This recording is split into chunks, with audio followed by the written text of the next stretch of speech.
Una sa lahat, Bulkang Taal muling nag-alboroto. Nagbuga na makapal na usok kaninang hapon. Natunghayan pa yan ng ilang turista sa Tagaytay. Ang iba pang update sa pagputok ng Taal, abangan maya-maya lamang. Magandang gabi, Pilipinas. Sa Frontline tonight. Umano'y drug lord na si Kevin Espinosa, mga veterano sa politika, maging ang internet personality na si Diwata, ilan sa mga naghain ng kandidatura ngayong araw. Tulfo Brothers nanguna sa pinakabagong senatorial survey ng Pulse Asia. Sa gitna ng ipapataw na value-added tax, dagdag singil sa mga streaming sites gaya ng Netflix, hindi naman daw tataas ng gusto ayon sa BIR. Sa pool sa CCTV, isang restaurant sa Rosario, Batangas, pinagnakawan. Balita abroad, Israel, binulagan ng malawakang missile strike ng Iran. Pagpapauwi sa mga Pilipino sa Lebanon, pahirapan naman sa gitna ng mga pag-atake ng Israel. At sa showbiz tonight, girlfriend ni Anthony Jennings, pinapatamaan nga ba si Maris Racal sa recent posts niya sa TikTok?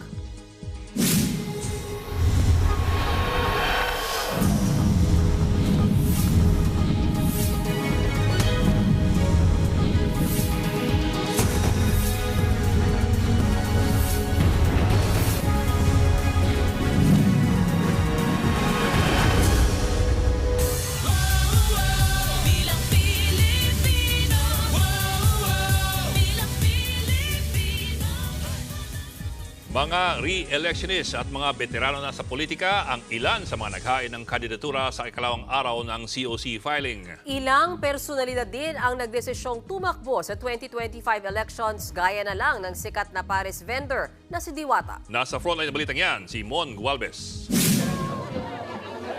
Maaga pa lang, mainit na sinalubong si Senator Amy Marcos ng kanyang mga taga-suporta na naghintay sa kanya sa Quirino Grandstand sa Maynila. May pabanda pa! Sinamahan ng kanyang mga supporter ang presidential sister papunta sa Manila Hotel para maghain ng kanyang Certificate of Candidacy sa pagkasenador. Kasama ng senadora ang kanyang ina na si dating First Lady Imelda Marcos na naka-wheelchair. Re-election ni si Senator Amy sa ilalim ng Nationalista Party. Muli niyang nilinaw kung bakit tumanggi siyang mapabilang sa senatorial slate ng kanyang kapatid na si Pangulong Bongbong Marcos. Baka magkaroon ng iba't ibang kulay at hindi masara yung pinto sa iba't ibang sektor, mas maigi na. Alam naman natin ang halalan, madugo, mainit, mabagsik ang usapin, mas mainam na wala akong kalaban. Hindi naman sumagot ng senadora kung bukas siya sakaling i-endorso ni Vice President Sara Duterte na maigpit ngayong kritiko ng Administrasyong Marcos. Magkakasabay namang naghain ng kanilang kandidatura ang mga veterano sa Senado na sina dating Senador Ping Lacson at Tito Soto, gayon din ng re-election ni si Senator Lito Lapid. I pledge to continue not availing of the pork barrel allocations in any shape or form. I will continue being a vanguard, if you will, of the annual national budget to the best of my ability. Nais daw nilang maibalik ang tamang decorum o asal sa Senado. I think procedures are very important. Decorum, that will give a better environment, not only for the senators or the congressmen, but also the resource persons.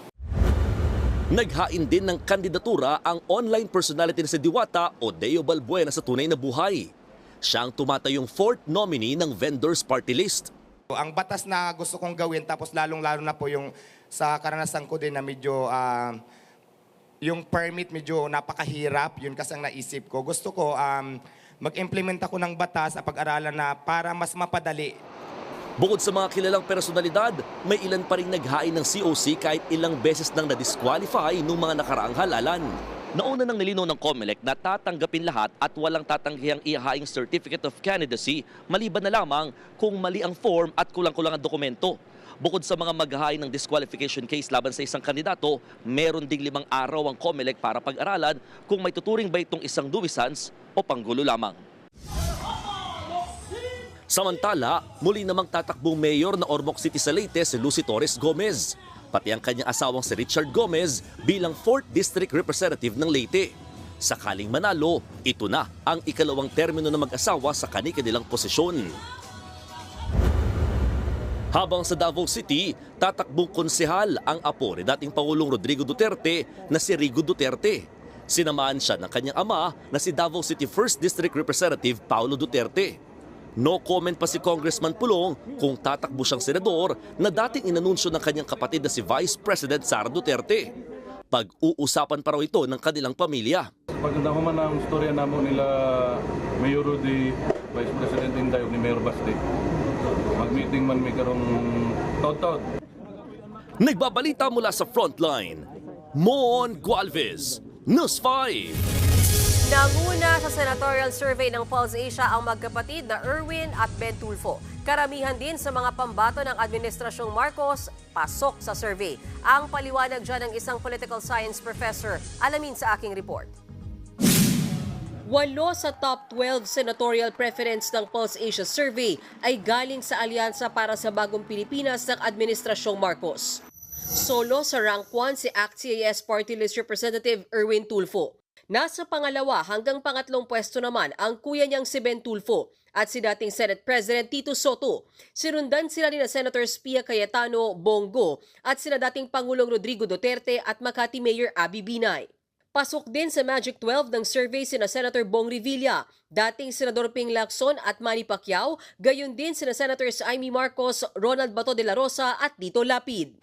Ayon sa UP Political Science Professor na si Jean Encinas Franco, pinatunayan ng survey na mabenta sa maraming Pinoy ang macho image ng mga Tulfo. The Tulfo name has ceased to be a mere name. It has become a brand. Ang mabilis nilang nare-resolba yung mga problema at talagang kahabulin nila kung sino yung gustong habulin. Naging ano na nga naging verb na nga Di ba? Patulfo mo. Ang iba pang pasok sa survey, mga pangalang hindi na rin bago sa politika. At ang buwebenta raw ngayon sa mga botante basta kilala ang apelido at hindi na kung ano ang partido ng kandidato. We call ourselves a democracy pero paano mo tatawagin demokrasya? Oo nga, may eleksyon, maraming bumoboto pag eleksyon. Pero yung mga deserving na magagaling at gustong may malawak na experience na gustong magpolitika, hindi ganun, no? Hindi ganun kadaling nakakapasok. Kailangan kilala ka na, kailangan matindi ang resources mo. Ayon pa kay Franco, ang pagpasok sa survey ni dating Pangulong Duterte at ilan niyang kaalyado ay nangangahulugang maimpluwensya pa rin ang dating Pangulo. Pero kapansin-pansin din daw na hindi na sila ang naunguna sa listahan. Maaaring naapektuhan din sila, no? Yung mga akusasyon sa mga Duterte. Malaking sukatan yan kung hanggang saan pupunta ang so-called Duterte brand. No? Paalala din ng ilang eksperto, hindi ibig sabihin na ang mga pangalang pasok sa top 12 ng mga senatorial preference survey ay sila nang mananalo. Ika nga, malayo pa ang laban. Mayo 2025 pa ang mismong eleksyon at Oktubre pa lang naman ngayon. Malaya ang mga botanteng iboto ang kahit sinong kandidatong gusto nila, pasok man o hindi sa survey. Sa ibang balita, muling nagbuga ng usok ang nag-aalborotong Bulkang Taal. Natunghayan pa yan ng ilang turista sa Tagaytay. Nasa frontline na balitang yan si Faith Del Mundo. Sa video na ito ng Fivox, makikita ang ibinugang makapal na usok ng Bulkang Taal sa Batangas pasado alas 4 kaninang hapon. Maya-maya, lalo pa itong nag-alboroto at mas makapal at maitim na usok pa ang ibinuga ng bulkan. Kita rin sa thermal camera footage ng Fivox ang aktwal na pagbuga ng usok mula sa bunganga ng Taal Volcano. Nakunan din ng ilang residente malapit sa Taal ang pag-aalboroto nito. Ayon sa Fivox, tumagal yan ng 11 minuto. Umabot ng 2,400 meters o halos 2.5 kilometro ang taas ng ibinugang usok ng Taal. Sa nakalipas naman na magdamag, umabot sa mahigit 2,000 tonelada ng asupre ang ibinuga ng bulkan. Paliwanag ng Fivox, Minor phreatomagmatic eruption ang nangyari kanina sa Taal Volcano. Karaniwan itong nangyayari kapag nagkakaroon ng kontak ang tubig at mainit na magma sa bulkan na nagre-resulta sa biglang pagputok nito. Meron lamang pong maliit na volume ng magma na ito na maaari pong sumundot sa paakyat po ng main crater. Kaya po ito po ay nag-trigger po ng isang minor na phreatomagmatic eruption. Ayon pa sa PHIVOLCS, hindi naman ito kasing lala ng mga nangyaring pagputok ng bulkan noong taong 2020 kung saan nagbuga ng makapal na abo ang Taal. Ngayong gabi nga, may mga turista pa ring dumayo sa Tagaytay kung saan matatanaw ang bulkang Taal. Pag paling po nung side kong ganon, may pumutok pong itim. Itim po siya, tapos hanggang sa malaking makapal na usok na po. Habang papalayo na po kami, unti-unti naman pong nawala po yung usok po. Sa ngayon, nananatili pa rin sa Alert Level 1 ang bulkang Taal. Ibig sabihin, mahigpit pa ring ipinagbabawal ang pagpunta sa Taal Volcano Island, lalo na sa mismong crater nito. Nagbabalita mula sa Frontline, Faith Del Mundo, News 5.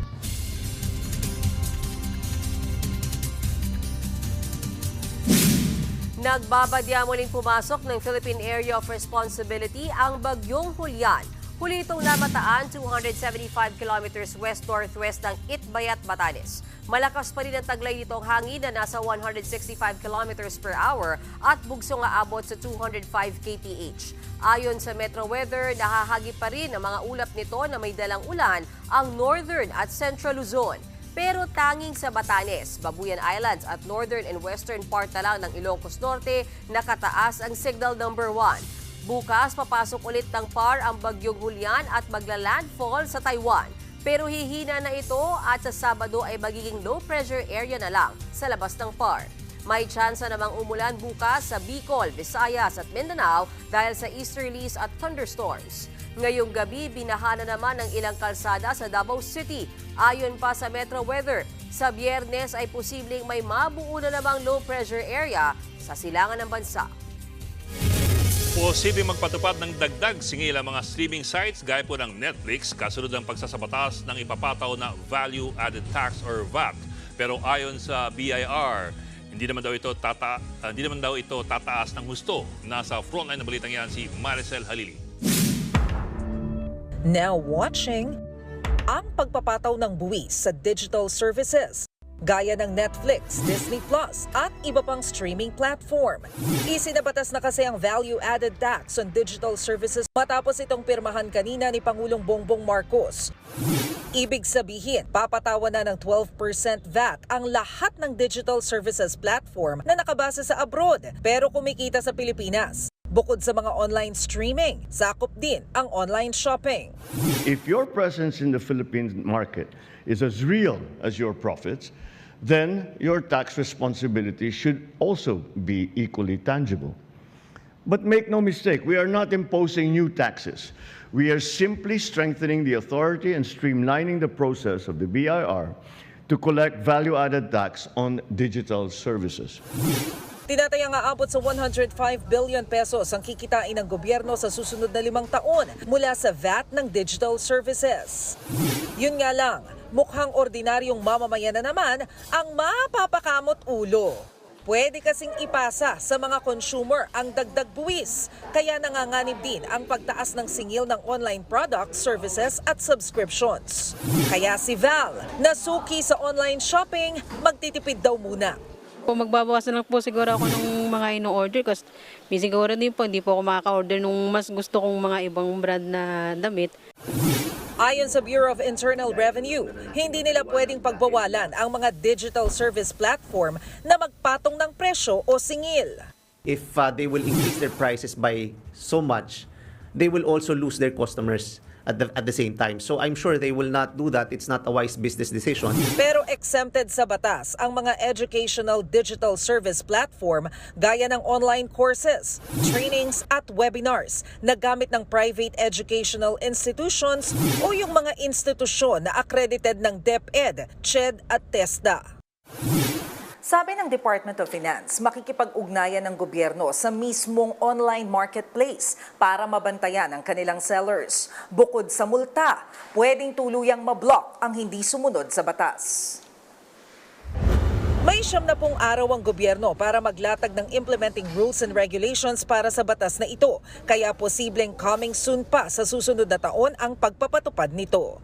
Nagbabalita mula sa Frontline, Maricel Halili, News 5.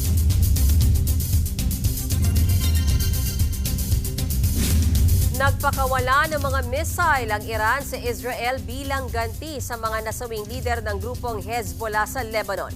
Ang mga Pilipino naman sa Lebanon naghihintay pa ring makauwi sa Pilipinas. Nasa frontline ng balitang yan si Rainiel Pawid. Pinatunog ang mga sirena sa Tel Aviv sa Israel nang namataan sa kalangitan ang mga nagliliparang tila bolang apoy. Ang mga yan, mga missile na galing sa Iran. Maya-maya pa, may bumagsak ng missile. Pinakawalan ng Iran ang mga missile sa Israel matapos mapatay sa mga airstrike ang mga leader ng grupong Hezbollah. Ayon sa Israeli Defense Forces, nasa 180 na ang mga missile na pinakawalan ng Iran. Naharang daw ito ng kanilang air defense system pero natamaan pa rin ang ilang gusali at establishmento. Inaalam pa ang bilang ng mga nasaktan at nasawi sa pag-atake sa Israel. Sa West Bank, isang Palestino ang nasawi sa gitna ng airstrike. Matapos ang pag-atake, nagbunyi ang mga taga-Iran. Nagbabala ang leader ng Israel na gagantihan nila ang Iran dahil sa kanilang missile strike. Sa Lebanon, patuloy pa rin ang mga airstrike ng Israel. Ang mga kababayan naman natin naghihintay pa rin makauwi na sila sa bansa. Sa gitna kasi ng tumitinding tensyon, kinansela ngayong araw ang repatriation flight ng 15 Pilipino mula sa Lebanon. It's my first time na maka-experience po ng ganito. Nanginginig po yung buong katawan ko, sir. Pag nakakarinig po kami ng ng putok or ganyan. The last time nasa office po kami. Ayon sa Philippine Embassy sa Beirut, pahirapan ang pagproseso sa pagpapauwi sa mga Pinoy. Sarado pa rin kasi ang tanggapan ng Lebanese immigration na nag-i-issue ng travel documents sa mga Pilipinong walang pasaporte. Sa tala ng embahada, umabot na sa 1,544 ang mga Pilipinong nagpalista sa repatriation program. Sa ngayon, pinaghahandaan na ng Department of Migrant Workers ang pagpapadala ng chartered plane. Whether payagan sila o hindi, ang sabi namin sa kanila, importante yung sarili niyong kapakanan. No? Sumama na po kayo sa amin at kami na po ang bahalang kumausap sa employer ninyo. Huwag na kayong matakot. Inaasahan ngayong Biyernes at sa darating na Martes isasagawa ang mga repatriation flight sa mga Pilipinong naipit sa gyera. Nagbabalita mula sa Frontline, Rainiel Pawid, News 5. Susunod, bantay ng tindahan sa Davao City, hinold up. Pati bag at kwintas ng tendera, tinangay. Self-confessed drug lord na si Kerwin Espinosa, tatakbong alkalde ng Albuera, Leyte. At Born to Win album ng Bini, umabot na sa 100 million streams sa Spotify. Magbabalik pa ang Frontline tonight.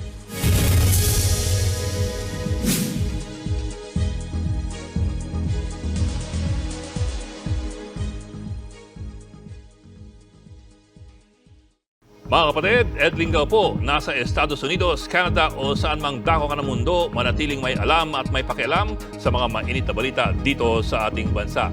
Simulan natin ang bawat araw sa tuloy-tuloy na balitaan sa Frontline. Mag-follow at mag-subscribe sa social media pages ng News 5.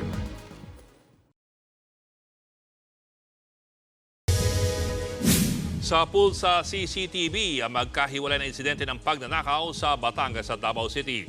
Nasa Frontline na balitang yan, si Brian Basa.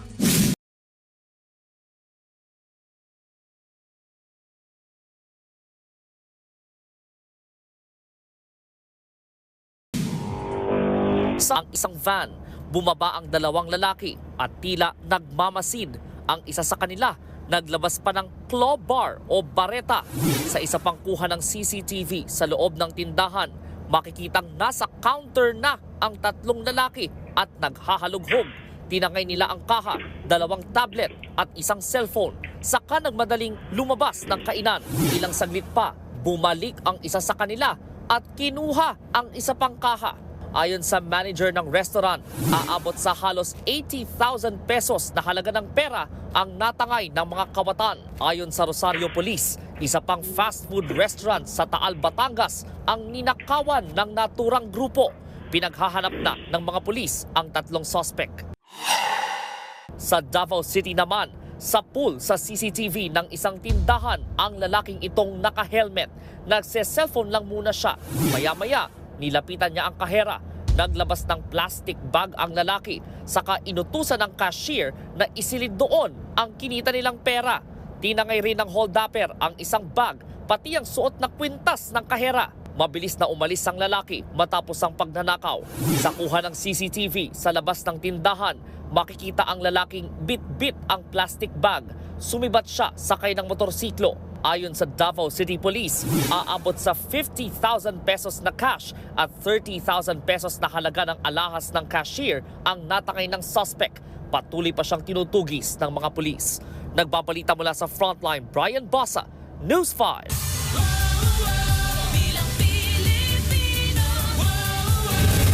Muling tatakbong alkalde ng Iloilo City ang nadawit noon sa narco list ng Duterte administration na si Jed Mabilog. Pati ang umunoy drug lord na si Kerwin Espinosa naghain na rin ng kandidatura sa pagka-mayor sa Albuera, Leyte. Nasa frontline na balitang yan si Gary De Leon. Kasama ang kanyang mga kaalyado, nagtungo kanina sa tanggapan ng COMELEC ang umunoy drug lord na si Kerwin Espinosa para maghain ng kanyang kandidatura sa pagka-alkalde ng Albuera, Leyte. Sinamahan din siya ng mga taga-suporta mula sa iba't ibang barangay. Anak si Kerwin ni dating Albuera Mayor Rolando Espinosa na napatay sa loob ng kulungan noong 2016. Idinawit noon ni dating Pangulong Rodrigo Duterte ang mag-amang Espinosa sa iligal na droga sa Eastern Visayas. Nakasuhan noon si Kerwin dahil sa illegal drug trade pero naabsuelto. May kinakaharap pa siyang kaso kaugnay sa money laundering. At nitong Mayo, ipinag-utos naman ng Court of Appeals na muling buksan ang kaso ni Espinosa kaugnay ng illegal possession of dangerous drugs and firearms. Sa Iloilo City naman, susubukan muling tumakbong alkalde si dating Mayor Jed Patrick Mabilog. Posible niya makalaban si Mayor Jerry Treñas. Si Mabilog ang kasama rin noon sa narco list ni dating Pangulong Duterte. Kasama siya sa mga iniimbestigahan ngayon ng Quad Committee ng Kamara tungkol sa madugong war on drugs. Nagbabalita mula sa Frontline, Gary De Leon, News 5. Umaasa pa rin si dating presidential spokesperson Harry Roque na pagbibigyan ng Korte Suprema ang hiling niyang proteksyon laban sa Quad Committee ng Kamara na nag-iimbestiga sa iligal na pogo sa bansa. Kasunod yan ang pagbasura ng Supreme Court sa hiling na writ of amparo ni Roque para pigilan ang arrest order ng Kamara laban sa kanya. Ayon kay Roque, may hiwalay pa siyang petisyon para sa writ of certiorari and prohibition. Yan ay para pigilan naman ang Kamara na obligahin si Roque na dumalo sa mga pagdinig at magsumite ng mga hinihinging dokumento tungkol sa pogo. May 10 araw ang Kamara para magkomento sa petisyon ni Roque. Bilang isang abogado, bilang isang officer of the court, ginagalang ko po yung pagbabasura ng Korte Suprema sa writ of amparo. Bagamat maasa pa rin po kami na titignan pa rin ng hukuman yung merito doon naman sa aming petisyon ng certiorari at prohibition. We're keeping our fingers crossed. Sana nga po ay sa madaling panahon ay magkaroon ng desisyon ang hukuman.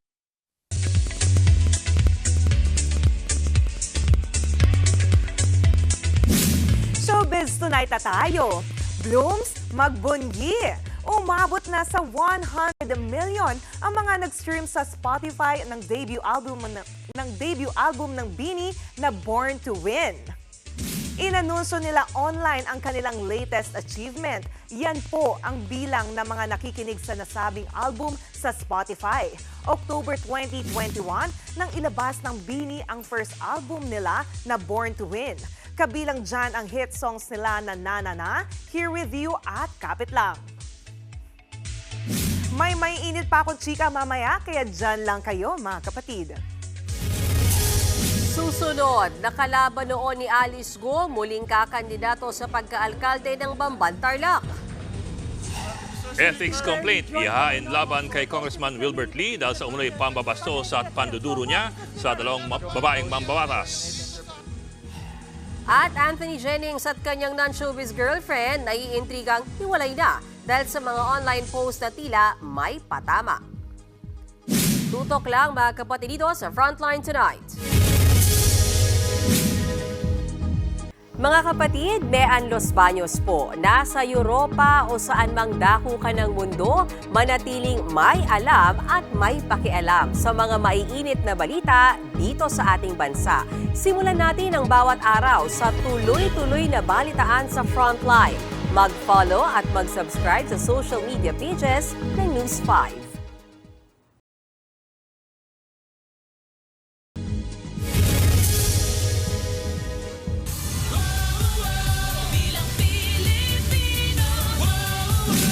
Nakapaghain na ng kandidatura ang nakalaban noon ni Alice Go sa pagka-alkalde ng Bamban, Tarlac. Inaabangan din kung muling tatakbo ang sinibak na mayor. Nasa frontline ng balitang yan si Brian Basak. Sinalubong ng kanyang mga taga-suporta si Barangay Anupol Chairman Joey Salting sa labas ng munisipyo ng Bamban, Tarlac kaninang umaga. Kasama ni Salting ang ilan sa kanyang mga kaalyado para maghain ng Certificate of Candidacy para sa 2025 midterm elections. Muling kakandidato si Salting sa pagkaalkalde ng Bamban. Si Salting ang naging mahigpit na kalaban ni dismissed Bamban Mayor Alice Guo noong 2022 elections. Naungusan siya noon ni Guo ng higit 400 boto lang. Sa kabila ng pagiging magkalaban nila noon sa politika, magagandang salita pa rin ang nasabi ni Salting sa sinibak na alkalde. Wala po kami naging problema rito. Napakasipag niya, napaka-supportive. Pero bilang naging mayor dito, napakahusay na naging mayor si Mayor Alice. Wala rin daw alam si Salting kaugnay sa sinalakay na iligal na pogo sa Bamban na kinasasangkutan ni Guo. Sa pogo po, wala po kaming alam sa pogo. Ako nga po, 10 years na akong barangay captain dito pero hindi kami nakapasok sa pogo. Lahat po kaming nanunungkulan dito, wala po kaming alam sa pogo. Maging ang konsihal ng Bamban na si Jaji Sales na siya namang tatakbong vice mayor, saludo rin daw sa naging pamamahala ni Guo sa kanilang bayan. Maganda po ang ginawa ni Mayor Alice. No doubt po yan, maganda po. Pero yung pong sa mga kontrobersiya, let the court decide na lang po. Inaabangan pa rin naman ngayon kung tatakbo pa rin bilang mayor ng Bamban si Alice Guo. Nakakulong siya ngayon sa Pasig City Female Dormitory. Nahaharap siya sa patong-patong na kaso kaugnay ng iligal na pogo at mga krimeng may kaugnayan dito. Nauna nang sinabi ng Office of the Solicitor General na pwede pa rin maghain ng Certificate of Candidacy si Guo dahil wala pang desisyon sa kanyang mga kaso. Ayon naman sa abogado ni Guo, pinag-iisipan pa ito ng kanyang kliyente at maglalabas daw ito ng desisyon ngayong linggo kung muli siyang tatakbo. Ang mga botante naman ng Bamban ayaw nang magpaapekto sa mga isyong ipinupukol ngayon sa kanilang dating alkalde. Pero ang hiling nila sa mga manunungkulan sa kanilang bayan. Yung trabaho para sa mga tao dito sa bayan ng Bamban. Magkakaroon ng trabaho yung mga marami kasing tambay. Kailangan hanes, malinis. Kung may ibibigay, bakit hindi? Kung wala naman, huwag pilitin. Mula sa Bamban, Tarlac, nagbabalita mula sa Frontline, Brian Basa, News 5. Maghahain ng ethics complaint ang dalawang mambabatas laban kay Congressman Wilbert Lee. Kaugnay ito ng pambabastos umano ng kongresista sa gitna ng sesyon. Nasa frontline ng balitang yan si Marian Enriquez. Mr. Speaker, we join the minority in their motion to terminate the period of debate. So move, Mr. Speaker. Joint motion to terminate interpolation to the proposed budget of the Department of Health. Is there any objection? The chair hears none. Nauna nang napabalita ang eksenang ito sa huling araw ng deliberasyon ng plenaryo sa Kamara sa panukalang 2025 national budget noong nakaraang linggo. Tinangka ni Agri Party List Representative Wilbert Lee na agawin ng mikropono kay Senior Deputy Minority Leader Paul Daza para pigilan sana ang deliberasyon ng pondo ng Department of Health. Pero hindi lang pala agawan ng mic ang nangyari. Bago yan, lumapit daw si Lee sa dalawang sponsor ng DOH budget na sina House Appropriations Committee Senior Vice Chairperson Stella Kimbo at Vice Chairperson Natasha Ko. Dinuro-duro niya kami and then sinabihan niya kami na pag hindi niyo ako pagsalitain, manggugulo ako. To which Kong Stella, I heard her respond to Kong Wilbert saying na bakit galit ka sa amin? Sponsor lang kami dito.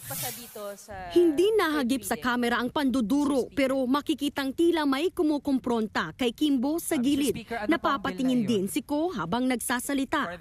Matapos ang plenary debate, nilapitan ng mga kapwa mambabatas ang dalawang babaeng kongresista. Nakita pang nagpunas ng tissue sa mata si Kimbo. Sabay kami umiyak, but most of them thought kasi tapos na yung deliberations ng DOH. But in fact, it was because of fear. It was out of fear that we hindi na namin napigilan. Dahil dito, maghahain ng ethics complaint sina Kimbo at Ko laban kay Lee. It's conduct unbecoming. I mean, for him to threaten two women legislators while interpolating and while sponsoring the budget of DOH, I don't think is right. Talagang titindigan ko po ito. Wala pang pahayag kaugnay dito si Lee na naghain ng kandidatura kahapon sa pagka-senador. Nagbabalita mula sa Frontline, Marian Enriquez, News 5.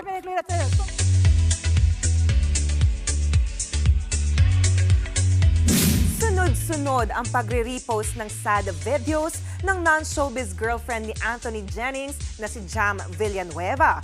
Lalo tuloy na intriga ang netizens kung patama ito sa umano'y hiwalayan nila ng aktor at kay Maris Racal. Yan at iba pang chika sa report na to. Lalo pang umiinit ang chismis na hiwalay na ang aktor na si Anthony Jennings sa non-showbiz girlfriend niyang si Jam Villanueva. Napansin kasi ng mga marites online na tila may pasaring ang mga nire-repost na video ni Jam sa TikTok recently. Tulad ng video na may text na "Girl instinct is always finding out everything." The audacity to act like nothing happened at finding out what they did behind my back. Ni-repost din ni Jam ang video mula sa kanta ni Taylor na All Too Well na tungkol sa failed relationship. May caption pa yan na "How I Feel These Days." May ni-repost din siyang video na may caption na "I will never forget your conversation with the girl you told me not to worry about." Dahil sa mga post na yan, lalong naghinala ang netizens na hiwalay na sina Jam at Anthony. May ilan ding nagpahayag ng suporta kay Jam. Nangyari ang mga ganap na ito sa gitna ng pagiging malapit ngayon ni Anthony sa on-screen na love team niyang si Maris Racal. Wala pa namang pahayag sa mga isyong ito sina Maris at Anthony na magkasama sa seryeng Incognito. May bago ng talent management ang aktres na si Liza Zoberano. Sa Instagram account ng global entertainment company na Wild, inanunsyo nilang kabilang na sa kanilang pamilya si Liza. Last month lang nang kumpirmahin ni James Reid na umalis na si Liza sa management team niyang Careless Music. Todo training naman si Bossing Vic Soto para sa kanyang pagbabalik sa Metro Manila Film Festival para sa pelikulang The Kingdom. May pasilip na ang MQuest Venture sa kanyang practice ng combat at self-defense skills. Dati nang sinabi ng Eat Bulaga host na kakaiba ang kanyang karakter sa The Kingdom. Makakasama niya sa MMFF entry na ito si Piolo Pascual. Diyan lang kayo mga kapatid, hindi pa tapos ang ating chikahan tonight. Abangan! Sikat na hippo na si Mudeng, may sarili ng merchandising. Pati pagkain, hugis, Mudeng na rin. Good night. At Blackpink Rosie, maglalabas ng kauna-unahan niyang studio album. Tuloy-tuloy ang balitaan dito sa Frontline Tonight. Mga kapatid, Ed Lingao po, nasa Estados Unidos, Canada o saan mang dako ka ng mundo, manatiling may alam at may pakialam sa mga mainit na balita dito sa ating bansa. Simulan natin ang bawat araw sa tuloy-tuloy na balitaan sa Frontline. Mag-follow at mag-subscribe sa social media pages ng News 5.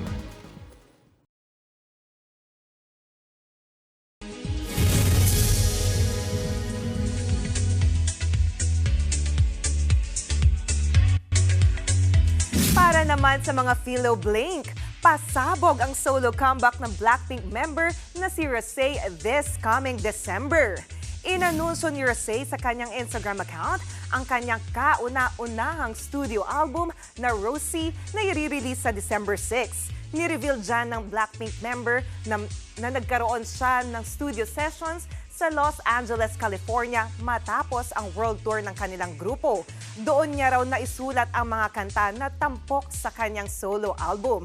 Nagpasalamat din si Rosé sa kanyang pamilya, kaibigan at fans na patuloy na sumusuporta sa kanya. Pwede na mag-pre-order ng physical at digital album sa website ni Rosé. From brunette to blonde, yan naman ang finlex ng Blackpink member na si Jennie. Looking so fab si Jennie sa kanyang new look sa isang fashion show sa Paris, France. Pinusuan niya ng kanyang fans. Inaabangan naman ng Blinks ang upcoming single ni Jennie na Pretty Girls Mantra. Ayon sa video, pretty girls practice self-love, don't do drama, and treat themselves. I-release yan ngayong October.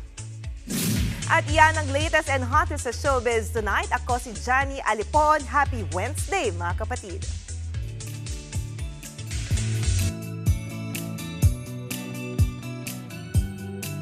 At para naman sa ating papaong Pampa-Good Night, matindi na talaga ang Mudeng Mania. Nagkalat na rin ngayon ang iba't ibang merch ng sikat na baby hippo sa Thailand. May mga figurine na si Mudeng. Gawa po yan ng isang local artist sa Thailand. Metikuloso ang paggawa sa 3D Mudeng figurine. Meron ding shop na nagbebenta ng hippo-shaped cake. Choco butter ang flavor ng Mudeng cake na basa ko batok. Napatok sa customers kasi patunay yan na bukod sa pagiging superstar, nakakatulong din si Mudeng sa paglago ng mga lokal na negosyo. Na-imagine ko kasi yung batok niyang shiny. Mudeng fan here. Sa hindi natin pinakita yung ibang Mudeng, yung may Mudeng family tree, di ba? Oo nga. Hindi, baka pang bukas. Abangan. Aba, may part 3 pa. Abangan. Yan ang teaser natin. Hindi national news, Mudeng. Okay mga kapatid, 84 days na lang at Pasko na. Yan po ang 45 minuto pag mas malagang headlines. Balitaan at diskusyon para sa paghubog ng matalinong opinyon. Kami yung kasangga sa pagbabalita. Ako po si Mean Los Baños. Ako naman po si Ed Lingao. Magandang gabi.